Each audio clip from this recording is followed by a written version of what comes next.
1,000 years, this rich land, cradled between the Tigris and Euphrates rivers, gave birth to the first great civilisations. The Greeks called it Mesopotamia. We call it Iraq. By peeling back the layers of history here, we can trace the origins of our oldest stories and travel back to the deepest roots of faith. Our journey begins on the western edge of Mesopotamia in Israel. A chance discovery in 1947 would rivet the world's attention to archaeology and to the Bible. Two Bedouin shepherds are moving a herd of goats along the cliffs of Qumrun, a few miles east of Jerusalem. In the sun-baked desert, they notice a small cave obscured by a rocky slope. Curious, one begins to climb. It's not uncommon for ancient and valuable artifacts to be found along these bluffs.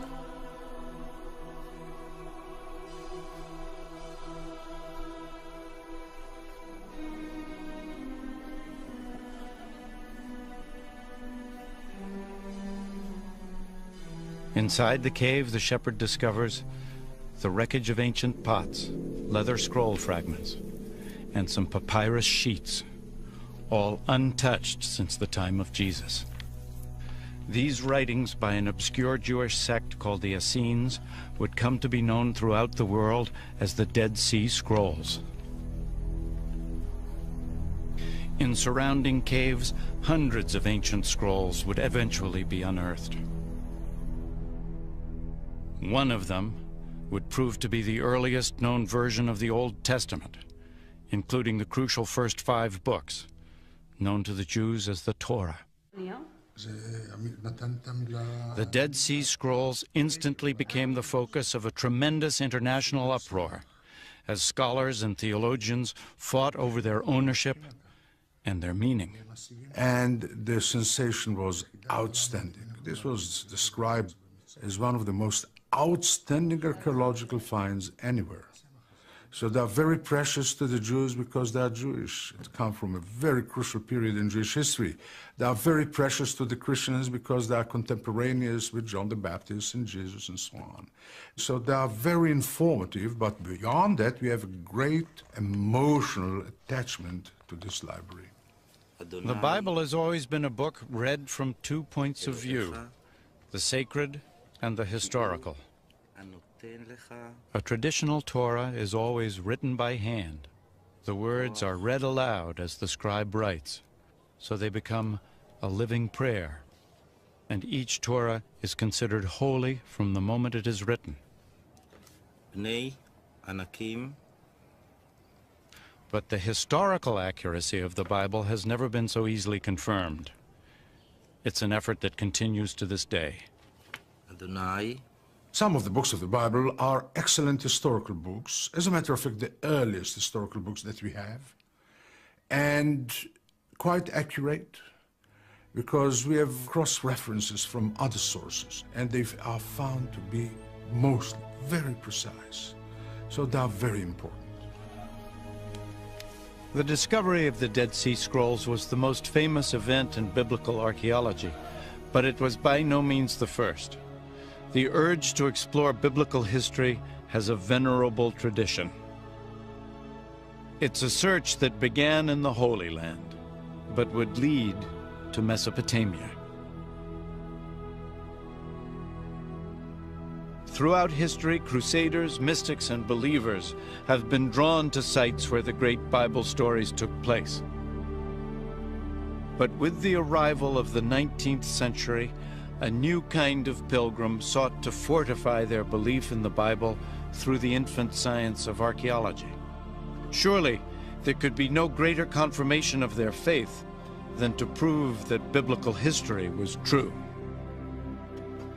The first aim of the biblical archaeologists was to locate sites mentioned prominently in the biblical narratives and to see if any illustration of those tales could be found. To use the ancient pottery, the ancient city walls, the ancient weapons as illustrations of biblical stories that all of them had been taught from their childhood. Fueled by the excitement of early finds, scholars from all over the world raced to stake out claims in a kind of biblical gold rush.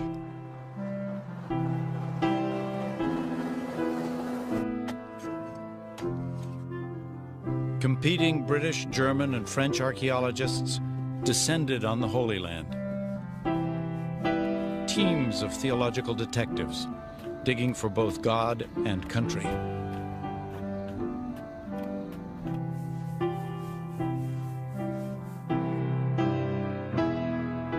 The prestige of each of the European nations in the Holy Land was measured by the kind of biblical discoveries that they were uncovering, and one of the most intense diplomatic and political battles that occurred in the history of biblical archaeology was the discovery of the famous Moabite stone. In 1868, deep in the land of Moab, Bedouins of the Bani Hammada tribe stumbled onto a mysterious stone tablet buried in the desert. The tribesmen were no strangers to the antiquities of the area or to their value to Europeans. The first Westerner to hear of the curious black stone was the Reverend Frederick Augustus Klein. He immediately set off through the bandit-infested wasteland, accompanied only by a few Bedouin guides. Klein was a missionary, not an archaeologist. When he first saw the peculiar basalt carving, he felt a rush of excitement, suspecting the black tablet might confirm his deepest-held beliefs.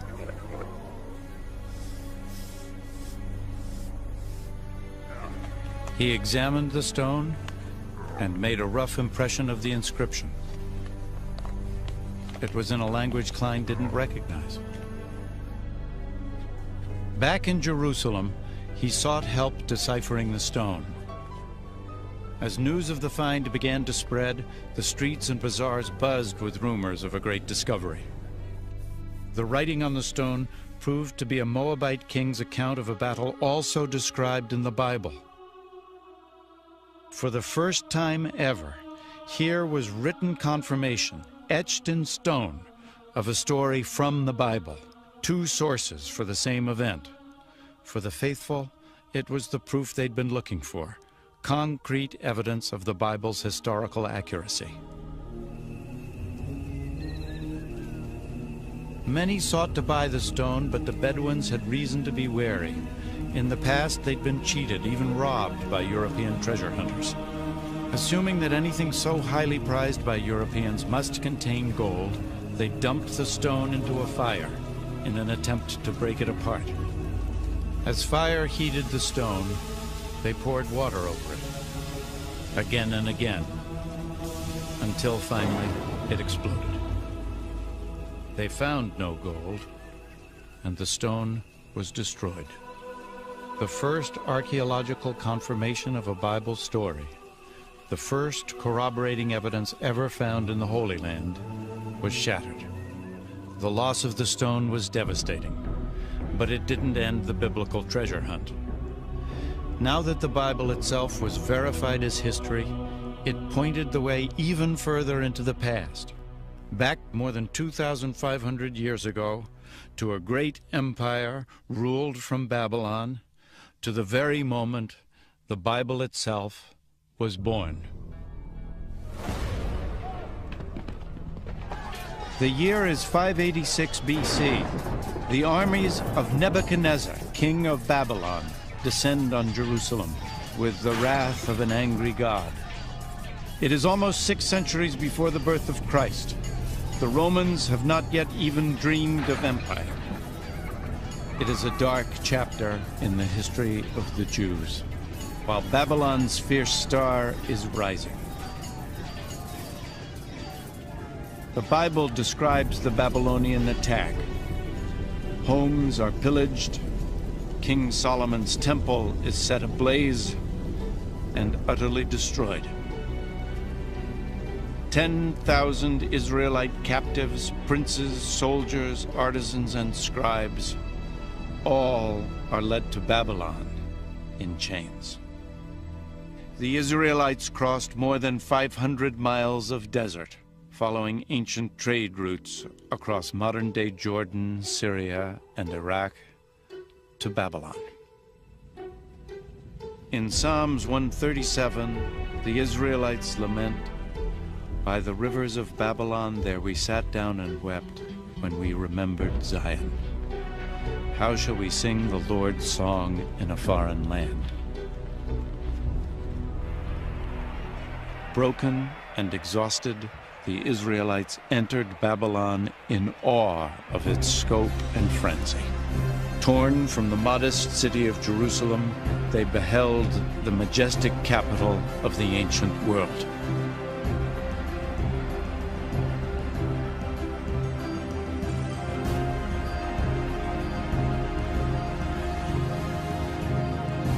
But somehow, the Israelites managed to do more than sing the Lord's song in this foreign land. They also wrote it down. If you look at any piece of oral literature and then you write it down, you're formalizing it. You're immediately setting down a text which people can criticize or can say, this is the truth, everything else is wrong. That, I think, is the biggest effect of writing down the Bible or the Old Testament.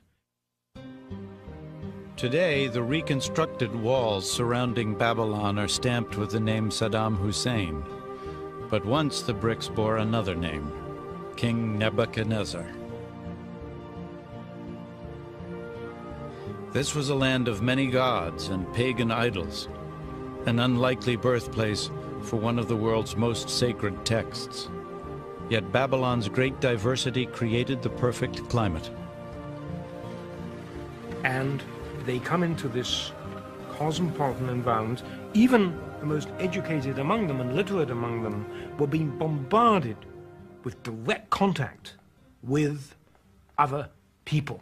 And I mean other people. The Israelites found themselves in a melting pot of different races and languages, conflicting gods and alien demons. What city is this, the book of Revelation would ask, clothed in purple and scarlet and decked with gold and pearls? The habitation of devils and the hold of every foul spirit, Babylon the Great, mother of harlots and the abominations of the earth. But among all the abominations, even perhaps because of them, this was where the Bible first became a book. Threatened by an overwhelming new culture, Hebrew scribes were desperate to preserve and solidify Jewish identity. Over 3 generations of captivity, the scribes unified Israel's oral tradition, new writings, and sacred texts into a single manuscript. The Bible was born. Fortunately for them, the Babylonians were pretty liberal. They allowed them to keep their own culture, their own religion, to study their own books. This is what preserved the Bible to this very day. But as the books of the Bible came together over the long years of exile, Babylonian culture would profoundly influence the work of the Israelite scribes. These were very literate people, I suspect, many of the people who went into exile. And scribes talked to scribes, and I'm sure that was how a lot of information was transmitted. And the exchange of ideas and knowledge must have been, I would use the word devastating. It must have been mind-blowing. The Bible would eventually reflect stories and traditions from Babylon and even earlier Mesopotamian civilizations. The Israelites couldn't easily ignore Babylon's thriving culture and great monuments. Its temples were among the largest structures in the ancient world. Big public buildings, the ceremonial walkway, the palace of Nebuchadnezzar with its legendary hanging gardens, palm trees, the river. If you had walked through the Ishtar Gate, you would have felt dwarfed. And this was deliberate. You were in the presence of something powerful. But on all sides of it was the city, the people, the commoners. narrow, winding alleyways, rows and rows of small stores, donkeys braying, crowds of people walking, small, closely knit quarters teeming with life.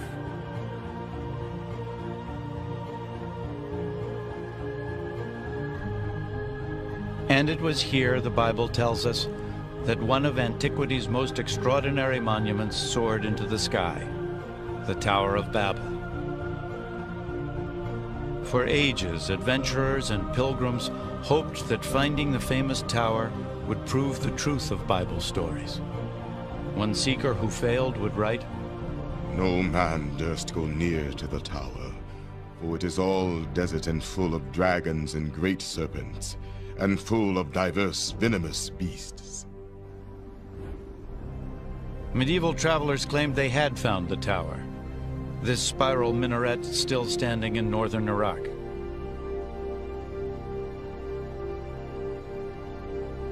But they were wrong.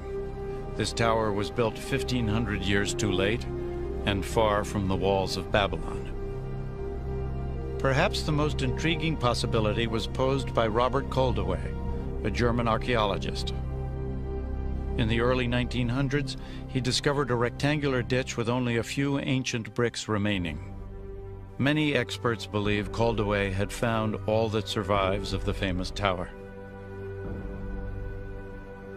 Babylon's great monuments made a strong impression on the biblical scribes. But her most enduring legacy, surviving to this day, is a Babylonian innovation far more impressive still: the rule of law. Babylon was the first civilization on Earth to have a written legal code. The original carved stone is an astonishing relic. Lost for hundreds of years, it would emerge in the late 19th century, a stone engraved with one of the most important legal documents of all time. 1,200 years before the Israelites were taken captive, a Babylonian king had this stone carved with the laws that bear his name, Hammurabi's Code. These writings can be read as precursors to the legal code in Exodus, Leviticus, and Deuteronomy. In societies where knowledge and law is transmitted orally and dealt with orally, precedent is terribly important. When it got written down, the people who wrote it down had immense power. Hammurabi's Code has influenced nearly every civilization since Babylon. Today, even some of its more primitive methods of judgment survive virtually intact. Hammurabi described a ritual called the ordeal, a painful, even deadly test of guilt or innocence. In some remote Bedouin tribes, the ordeal is still practiced, much as it was in the time of Hammurabi. In this rare footage, a holy man called the Mubashi will judge the accused by examining their tongues after they lick a red-hot iron spoon.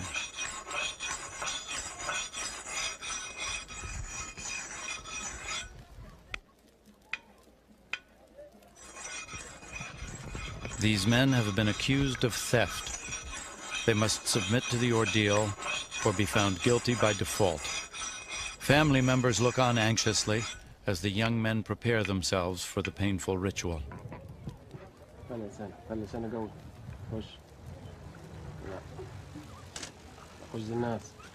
خمس دقائق لله تركينكم بين ايادي الله 5 دقائق لله وز الناس يابا ايوه خش خشه كويسه بس املى موجك ميه يا ابني زي ما عمل ده هو. Water doesn't ease the pain. It's meant to cleanse and purify the drinker and to ready him for judgment. The holy man prays and then examines the singed tongues, seeking a sign from God. Only the Mubashi can divine guilt or innocence, and he alone will determine the men's fate.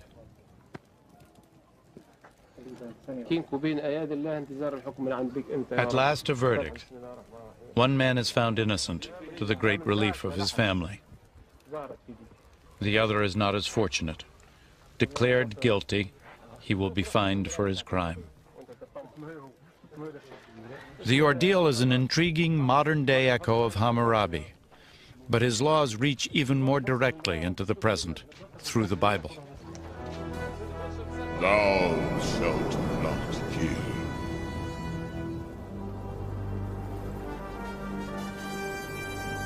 Thou shalt not bear false witness against thy neighbor. The Ten Commandments, the foundation of biblical law.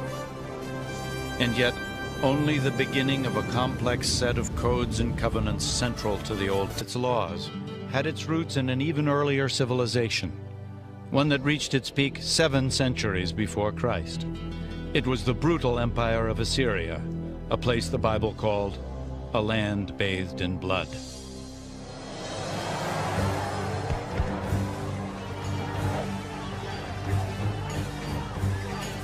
Deadliest of all Mesopotamian armies to sweep through the ancient world were the Assyrians. In the Bible, they are the ultimate symbol of bloody tyranny and ruthless oppression.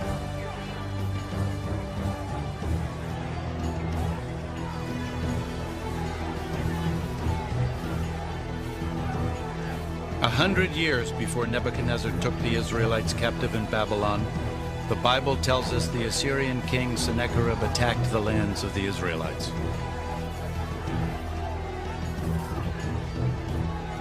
In the 2nd book of Kings, the Bible says, "Behold what the kings of Assyria have done to our lands, destroying them utterly."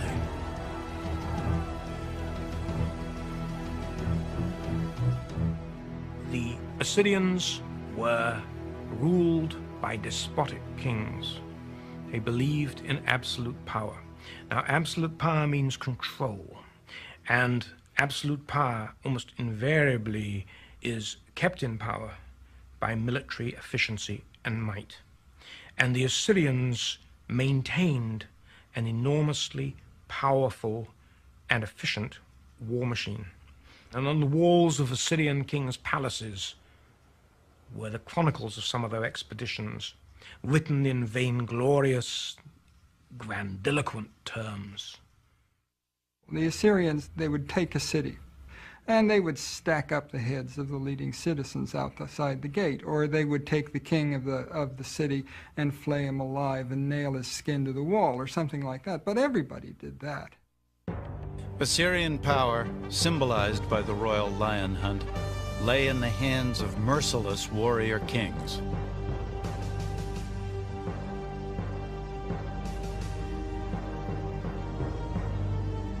Even the Bible betrays grudging admiration. Behold the Assyrian. Under his shadow dwelt all great nations. Ezekiel 31. When the city of Rome was in its infancy, Assyria was the greatest empire in the world. For more than 1,000 years, details of Assyrian civilization were few. Even its great capital city of Nineveh was unknown to the modern world. Then, in 1852, these desolate ruins were explored by British archaeologist Austen Henry Layard. What Layard found here, in northern Iraq, was nothing less than the royal palace of Nineveh, an unspoiled treasure of Assyrian civilization. Tunneling like a miner through the earth, Layard uncovered great winged bulls and spectacular artistry, hidden from human view for a millennium. The world was stunned and excited by his breakthrough. Nineveh was another biblical city found, yet more confirmation of the Bible's historical accuracy. But the most momentous of Layard's discoveries was the Great Library of Nineveh, an extraordinary collection of 22,000 clay tablets inscribed with the cuneiform writing of the Assyrians. The only direct communication that we have with the people of the ancient world, really, is what they left behind in their writings. We can know from that what they ate, what their medical treatments were, what their family life was like, what their politics was like, how they viewed religion. Details of Assyrian daily life reveal a patriarchal society, a world where commoners, and especially women, had little status. Every Assyrian woman, once in her early life, before marriage, would go to the temple of Ishtar, and she would sit on the steps, and she would wait there until some man came along and dropped a coin on the hem of her dress, and then she would go inside with him and do her thing, and that was it. Yet in this despotic world, there was a kind of justice. In marriage, even a wife had certain rights. A woman could specify in her marriage contract that her husband would have no other wives. She might specify that he could have all the prostitutes he wanted, but no other wives. But if ordinary women had only limited status, recent discoveries reveal Assyrian queens enjoyed great privilege. In 1989, the ancient palace of Nimrud in northern Iraq set the stage for a startling find. Experts called it the most significant discovery since King Tut's tomb, the treasure of Nimrud. While we were cleaning some of the rooms, we discovered that there are some indications for a vaulting underneath the floor.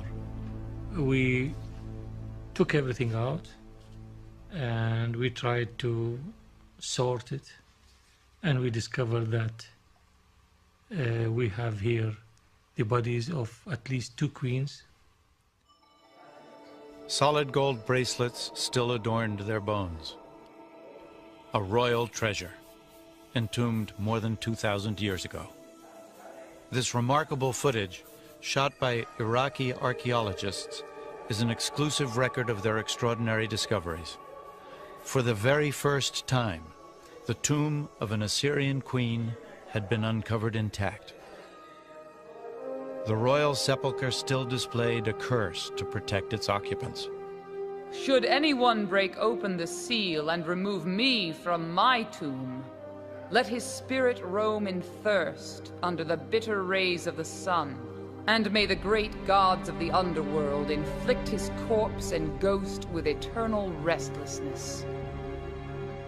Ignoring the curse, archaeologists excavated more than 125 pounds of beautifully crafted jewelry, crystal goblets, and exquisite carvings.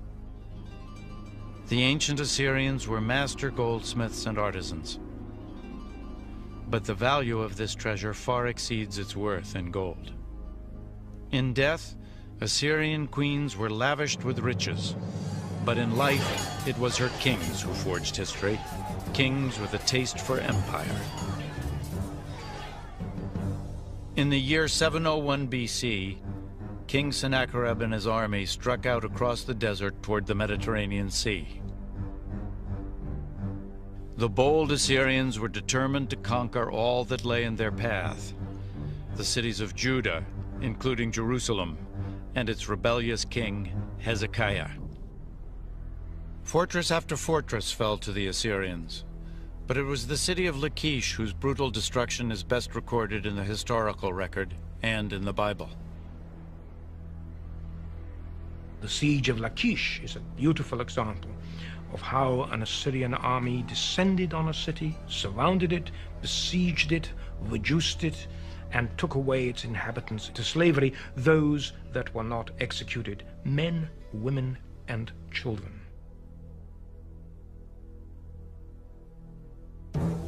Their technique was very simple. It was brutal conquest, fast-moving conquest, systematic, efficient conquest. And on the bas-reliefs in Assyrian palaces, you see the siege engines, the soldiers moving up the mounds with the shields above them, protecting them from the debris thrown down below. But they had no hope in hell. Those guys were professional soldiers. It was a machine. From the capital city of Jerusalem, King Hezekiah knew an Assyrian attack was inevitable. He raced to fortify the city and ordered an underground aqueduct dug, a desperate effort to protect the city's water supply in the face of a siege. Hezekiah's plan worked. The Bible tells us the Lord saved Jerusalem, and the king of Assyria returneth shamefaced to his own land. Sennacherib's version of the conflict was found on a clay prism unearthed at Nineveh. It matches the Bible story down to the smallest details, but its point of view is sharply different. But as for Hezekiah the Jew, who did not bow down in submission to my yoke, 46 of his strong-walled towns I besieged and conquered. The awful splendor of my lordship overwhelmed him. Stories are told from different angles, but they are in agreement. If you'll have to tell about what happened today and I'll have to tell, we'll tell different stories. We have the story of Sennacherib invading to this country. Each tells basically about the same historical event with absolutely no contradictions. No contradictions but one, the result. In Sennacherib's version, Hezekiah is shut up in Jerusalem like a caged bird. But in the Bible, the Assyrian armies are held back by Jerusalem's walls. It is perhaps the earliest example of spin doctors at work. The God of the Israelites has the last word. I will break the Assyrian in my land, the Bible says, for through the voice of the Lord shall the Assyrian be beaten down. Isaiah chapter 6. And the Bible tells us God does destroy Nineveh, throne of the great Assyrian kings. It wasn't the first such annihilation. Long before, the Almighty had laid waste an entire civilization. There is not a single mention of their name in the Bible, but they were called Sumer, and they told the story of a great flood.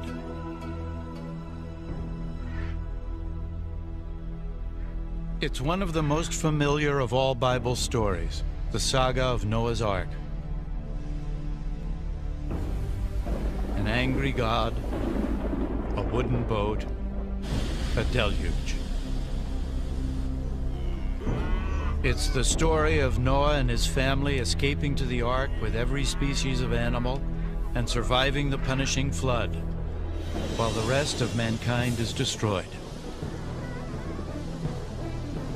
It's a primal tale, stirring our deepest hopes and fears. A story found in the Bible, but also in another ancient text, a text discovered in the ruins of Sumer. Early this century, a group of Mesopotamian tablets were translated. They revealed the earliest known legend of a cataclysmic flood. The world's very first written epic, it is the story of the mythic king Gilgamesh. His tale of a great flood predates the Bibles by at least 2,000 years. For 7 days and 7 nights, the flood had swept over the land, and the huge boat had been tossed about by the storms. The boat then runs aground on a mountain. He sends out birds, which is the story which has an eerie similarity to the story of the biblical flood. It's a wonderful story. More than 5,000 years ago, the story of the Great Flood was first told here, in the ancient cities of Sumer, Uruk, Eridu, and Ur. In Sumer, we find the first of almost everything that makes us civilized. They invented the wheel, government, and gardening. Sumer, the first civilization on Earth. In a land without stone, they devised mud bricks, like those still made and used today. And from these simple building blocks, they erected the first great monuments called ziggurats, towering temples soaring hundreds of feet into the air. The Sumerians invented the 60-second minute and even the troubled teenager. Where did you go? I didn't go anywhere. If you didn't go anywhere, why do you idle about? Go to school, stand before your teacher, recite your homework, write your tablet. Do you understand me? We know about the Sumerians, their startling innovations, and their everyday lives, thanks to their most impressive invention, writing. We know their ancient legends and their intimate secrets because someone wrote them down. It was something no one had ever done before. It's a window, but it's a window that's composed of many panes, some of which we can see through and some of which we can't. We lack much more than we have. So while what we have is spectacular in some cases, we always have to bear in mind that there are parts of the daily lives of people that we can never see and which we may never see because they're people that those writing the tablets didn't care about. 5,000 years ago, someone etched their stories into clay, providing us with a glimpse of the world in the first blush of civilization. As a people, the Sumerians were in some ways much like ourselves. They are concerned about meeting other people and drinking beer and so on. And there are several collections of poems which relate the preparations of a woman for her lover and how she dresses and waits for her lover to come. The center of Sumerian civilization was the lost city of Ur, once thought to be the birthplace of Abraham, first of the Bible's patriarchs. It is the epitome of the biblical city in archaeological terms because it was the site of one of the most famous archaeological digs ever carried out in the 1920s and 30s by a remarkable British archaeologist called Leonard Woolley. A British archaeologist once described archaeology as the science of rubbish, which is so true. But give me the archaeologist who can make the stones and the bones and the bricks and the pots come alive. Leonard Woolley was like that. He would take people on a tour of a small quarter of Ur of the Chaldees where the house foundations are exposed. And as you walked through, he would talk about the lives of the people who lived in these houses, talk about the ovens, the sills, the low ceilings, the furniture. And Ur, in Woolley's hands, came alive.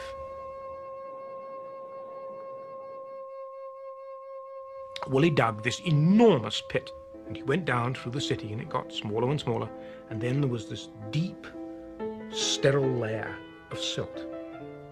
And Woolley himself recounts how his wife came over, looked at it, and she was a rather casual lady in some ways, and looked at it and said, "Oh, well, of course, that's the flood." And the lights went off. And Woolley claimed that this was evidence of the biblical flood. And it captured the popular imagination. What did it do? It brought in money. And Ur was a dig that was sold brilliantly. Speculation about the biblical flood caused a sensation. Even without solid proof, it was as if science and the Bible had united in the bleak desert of southern Iraq. Woolley would eventually unearth an indisputable treasure, a discovery that provided extraordinary insight into this earliest of civilizations, the royal tombs of Ur. Digging in the thick mud, Woolley uncovered 74 carefully arranged skeletons, all entombed at the same time. The burial told the shocking story of a king's final journey into the afterlife, and of those who accompanied him. And from this, he developed a remarkable story of a pre-dynastic royal funeral. And his story went something like this. First, they dug this big pit with a ramp up one side. In the pit, they erected a sepulchre of stone in which the body of the royal personage was placed.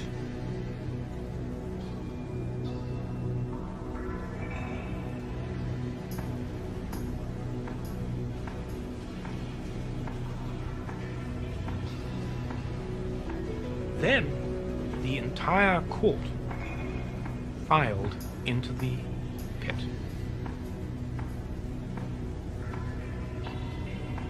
Everybody lined up and stood there with little clay pots in their hands. And then at a signal, they all drank poison.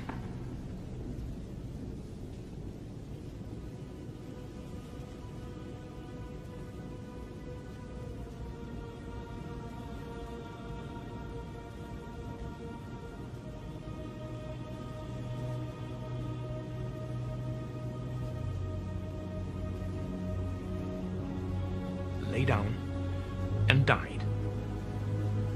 So the prince went to his grave, accompanied by all his retainers.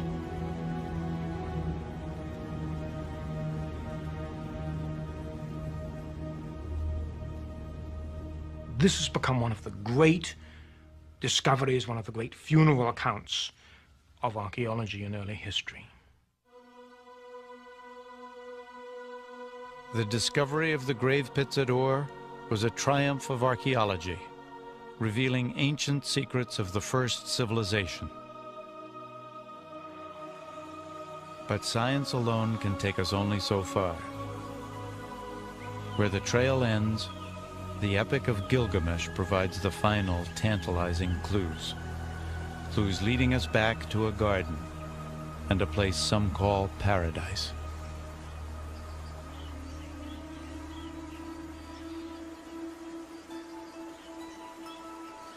Ah, the Garden of Eden.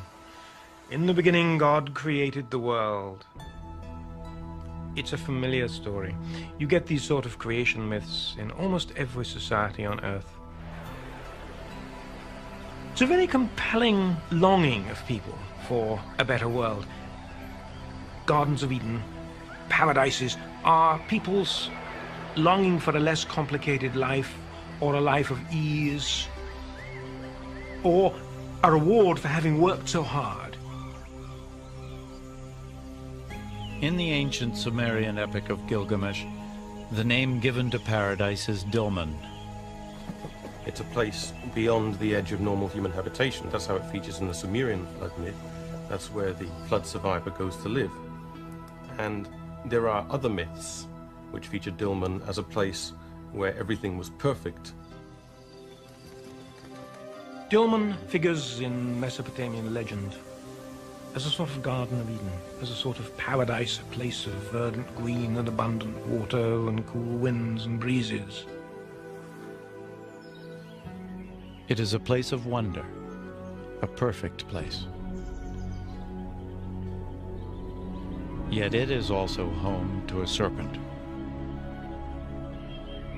In the ancient epic, the snake steals away the flower that bestows immortality. And so, like Adam, Gilgamesh must leave the garden and die. The idea of paradise seems universal. But what is it based on? Was there ever really such a place?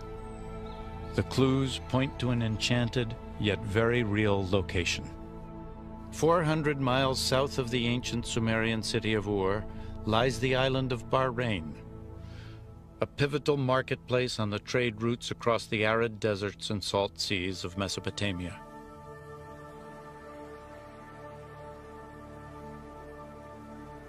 Today, Bahrain is something less than paradise, but it was once lush. Once this island had abundant water and thus abundant life. Once, long ago, this was Dilmun. But was it paradise? By comparison to the surrounding desert, it would certainly have seemed so. There was so much water here that what is now a desert island bloomed. It was a garden, bearing lush fruit. And there were people here who apparently led a blessed life. More than 85,000 burial mounds dot this landscape, probably the most in any one location in the ancient world. The ancient bones tell us these people were taller and healthier, and they lived longer than anyone else in the region.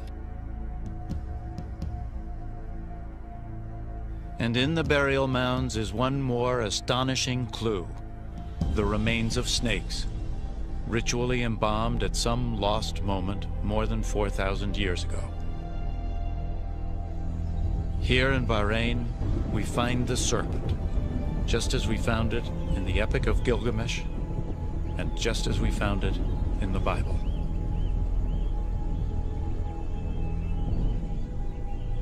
Our journey back in time has crossed the lands where the Babylonians, the Assyrians, and the ancient Sumerians once walked the earth. Is it possible to venture even farther, to the land that conceals the very footsteps of Adam?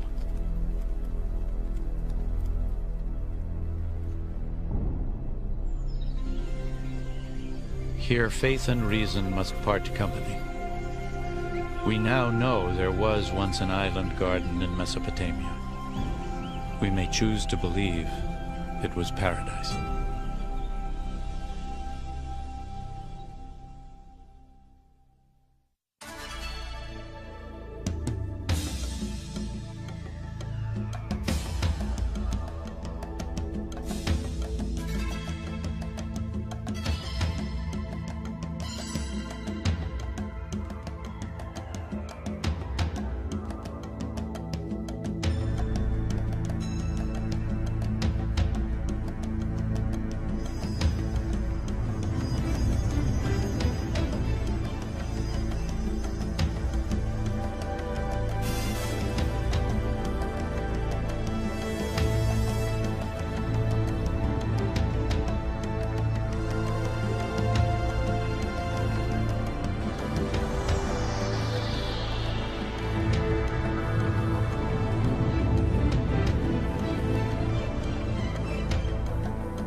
Thousand years, this rich land, cradled between the Tigris and Euphrates rivers, gave birth to the first great civilisations. The Greeks called it Mesopotamia. We call it Iraq. By peeling back the layers of history here, we can trace the origins of our oldest stories and travel back to the deepest roots of faith. Our journey begins on the western edge of Mesopotamia in Israel. A chance discovery in 1947 would rivet the world's attention to archaeology and to the Bible. Two Bedouin shepherds are moving a herd of goats along the cliffs of Qumrun, a few miles east of Jerusalem. In the sun-baked desert, they notice a small cave obscured by a rocky slope. So they become a living prayer, and each Torah is considered holy from the moment it is written. Bnei Anakim. But the historical accuracy of the Bible has never been so easily confirmed. It's an effort that continues to this day. Adonai. Some of the books of the Bible are excellent historical books. As a matter of fact, the earliest historical books that we have. And quite accurate, because we have cross-references from other sources, and they are found to be mostly very precise. So they are very important. The discovery of the Dead Sea Scrolls was the most famous event in biblical archaeology, but it was by no means the first. The urge to explore biblical history has a venerable tradition. It's a search that began in the Holy Land, but would lead to Mesopotamia. Throughout history, crusaders, mystics, and believers have been drawn to sites where the great Bible stories took place. But with the arrival of the 19th century, a new kind of pilgrim sought to fortify their belief in the Bible through the infant science of archaeology. Surely, there could be no greater confirmation of their faith than to prove that biblical history was true. The first aim of the biblical archaeologists was to locate sites mentioned prominently in the biblical narratives and to see if any illustration of those tales could be found. To use the ancient pottery, the ancient city walls, the ancient weapons as illustrations of biblical stories that all of them had been taught from their childhood. curious, one begins to climb. It's not uncommon for ancient and valuable artifacts to be found along these bluffs.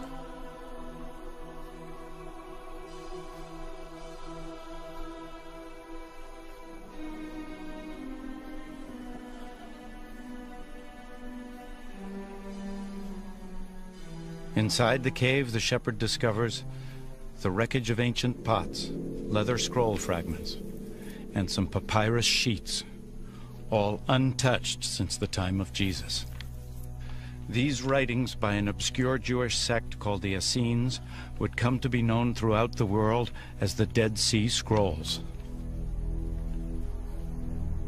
In surrounding caves, hundreds of ancient scrolls would eventually be unearthed. One of them would prove to be the earliest known version of the Old Testament, including the crucial first 5 books, known to the Jews as the Torah. The Dead Sea Scrolls instantly became the focus of a tremendous international uproar, as scholars and theologians fought over their ownership and their meaning. And the sensation was outstanding. This was described as one of the most outstanding archaeological finds anywhere. So they are very precious to the Jews because they are Jewish. It comes from a very crucial period in Jewish history. They are very precious to the Christians because they are contemporaneous with John the Baptist and Jesus and so on. So they are very informative, but beyond that we have a great emotional attachment to this library. The Bible has always been a book read from 2 points of view, the sacred and the historical. A traditional Torah is always written by hand. The words are read aloud as the scribe writes.